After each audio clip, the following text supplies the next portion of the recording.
Petrol आणि डिझेलच्या दरात पुन्हा वाढ. पेट्रोलचे दर 87 पैसे तर डिझेलचे दर 91 पैशांनी वाढले. गेल्या 9 दिवसात तिसरी दरवाढ.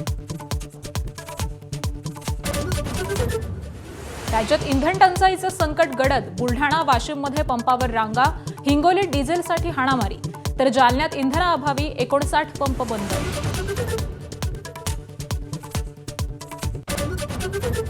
वांद्र्याच्या गरीबनगरमध्ये 400 अनधिकृत बांधकामं जमीनदोस्त. रेल्वेकडून राडारोडा हटवण्याचं काम सुरू. कारवाईनंतर प्रवाशांचा प्रवास सुखकर होणार, पश्चिम रेल्वेचा दावा.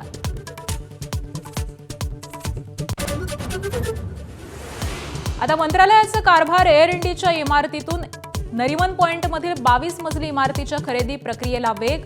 खरेदी खताचा मसुदा विधी आणि न्याय विभागाकडे पाठवण्यात आल्याची माहिती. विधान परिषदेच्या 17 जागांसाठी होणाऱ्या जागा वाटपावरून महायुतीत मोठा तिढा. शिवसेना 7 जागांवर ठाम. भाजप मात्र सेनेला 3 जागा देण्याच्या तयारीत. पेच सुटणार की कोंडी वाढणार याकडे लक्ष. विदर्भात उष्णतेची लाट कायम. वर्धा आणि चंद्रपुरातील ब्रह्मपुरीत पारा 47 अंशांवर. अकोला, अमरावती आणि वर्ध्याला आज उष्णतेचा रेड अलर्ट.